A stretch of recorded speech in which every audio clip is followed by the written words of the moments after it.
ආයිබෝවන්. අද අපි කතා කරන්න යන්නේ AI ගැන. මොනවද මේ අපිට වෙන්න යන්නේ?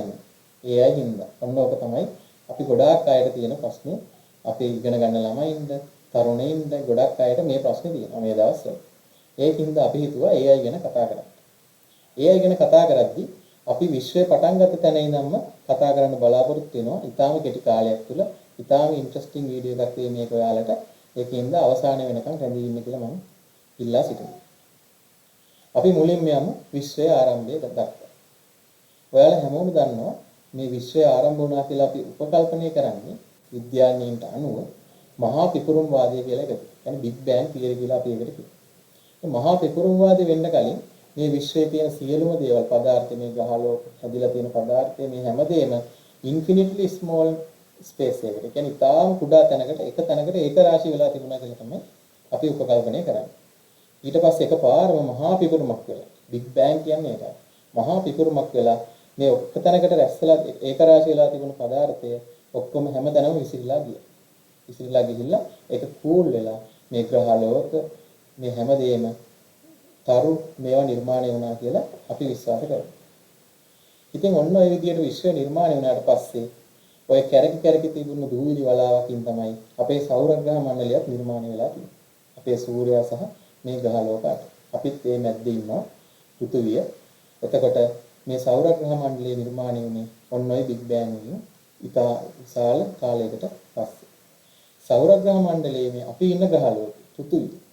පෘථිවිය ගත්තම මේකේ මුල් කාලේ ජීවීන් හිටියේ නෑ. ඒක අපි හැමෝම දන්නවා. එතකොට මුල් කාලේ මේක ගිනි ගන්න ලාවා බෝලයක් වගේ තමයි තිබිලා තියෙන්නේ.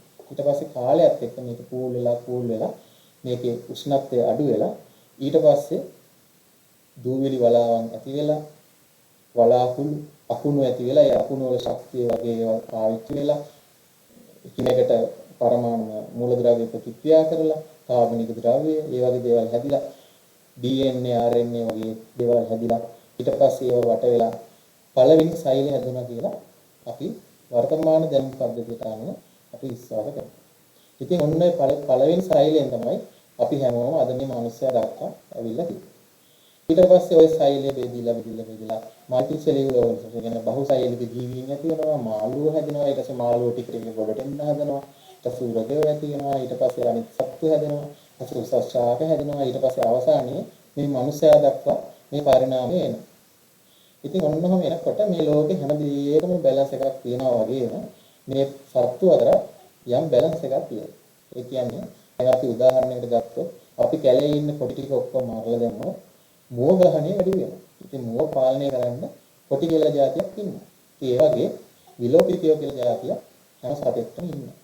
ඉතින් ඔය විදිහට අපි වානරයෝ වගේ ඉන්න කාලවල වල අපිත් ඒ වගේ විලෝපිතයන්ගේ ගහණයට ලක් වෙලා තියෙනවා. ඊට පස්සේ මේ මිනිස්සයා කියන සත්තා පරිණාමය වුණාට පස්සේ අපිට විශාල මොලයක් ආවා. ලොකුම නියුරෝන සංඛ්‍යාවක් තියෙනවා. ලොකු නියුරෝනල් නෙට්වර්ක්ස් ප්‍රමාණයක් හදාගන්න පුළුවන්. ලොකු ඉන්ටෙලිජන්ස් එකක් තියෙන. තර්කානුකූලව හිතන්න පුළුවන්. විශාල බුද්ධියක් තියෙන සතෙක් විදියට මේ මිනිස්සයා මේ ලෝකෙට ඉවෝල් වෙලා එනවා. ඉතින් ඔන්න ඔතනින් තමයි මේ ස්වභාව ධර්මයේ ටර්නින් පොයින්ට් එක ඇති වෙන්නේ. ඉතින් අපි ඊට පස්සේ අර විලෝපිතයන්ගේ ග්‍රහණයට අපි ලක් වෙන්නේ නැතුව අපි බැලුවා අවියායුධ හදලා ඊට පස්සේ ගින්දර හොයාගෙන මේ වගේ අපේ තින්කින් එක අපේ නිර්මාණශීලී හැකියාව නිසා අපි විවිධ දේවල් හොයාගෙන අපි අර අනිත් සත්තුන්ට වඩා විශේෂ ස්කිල් එකක් තියෙන කොටසක් විදිහට අපි ඉවෝල්ව් වෙනවා. ඉතින් අපිට එතකොට ඒගොල්ලන්ගේ තියෙන තර්ජනත් අඩු වෙනවා. අපේ පැවැත්ම තහවුරු වෙනවා. ඉතින් ඔන්න ඒ විදිහට ගිහිල්ලා අපි කාලෙන් කාලයට අපි ගල් ලිපියේ ආය අවියායුධ හදලා ඊට පස්සේ ගල් ගුහාවල ජීවත් වෙලා ගින්දර හොයාගෙන රෝදේ හොයාගෙන කොහොම ඇවිල්ලා අද වෙනකොට අපි ඇවිල්ලා තියෙනවා මේ ඩිජිටල් ලෝකෙට. ඉතින් මේක හැමෝම දන්නවා ඔය ටික අපි මේ කතාව කරගෙන යනද ඉතාලම ප්‍රයෝජනක් නිසා අපි මුලින්ම ආවා. ඒකවල දැන් අපි ඉන්නේ ඩිජිටල් ලෝකෙ. දැන් අපිට විශාල ප්‍රශ්නයක් තියෙනවා. දැන් මේ ළඟදී ආපු AI. දැන් මොකද අපිට මේ AI ඉඳලා වෙන්නේ යන්නේ. දැන් විශාල වශයෙන් පරිවර්තන සිද්ධ වෙනවා, රිසර්ච් පේපර්ස් එනවා. මේ AI හින්දා වෙන හොඳ දේවල් සහ නරක දේවල්. දැන් අපි ඉන්නේ තාම ටර්නින් පොයින්ට් එකේ. අපේ දුවදරුවෝ ඉන්නවා, අපේ අනාගත වරපරක් තියෙනවා. අපි හරියට මේක පාවිච්චි කරේ නැත්නම් විනාශය කරා යනවා. එතකොට අර සත්තුන්ට විලෝපිතේන්ට පාලනය කරන්න බැරි වෙච්ච මිනිස්සයා විසින්ම පාලනය වෙන්න අපිටම ත්‍රෙට් එකක් විදිහට අපි AI අරන් ඇවිල්ලා තියෙනවා වෙන්න පුළුවන්.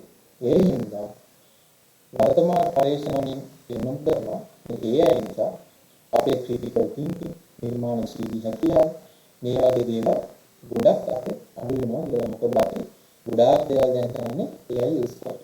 පොඩි ළමයා ඉඳන් මේ වගේ තමයි. ඉතින් ඔන්න ඔතනදී අපි කල්පනා කරමු අපි මේ වීඩියෝ එක ගෙනාවේ මේකයි. කොහොමද මේ AI හරියට පාවිච්චි කරලා අපි මේකෙන් ගැලවිලා මේක විනාශයක් කරගන්න නැතුව මේක මොකක්ද කරන්නේ.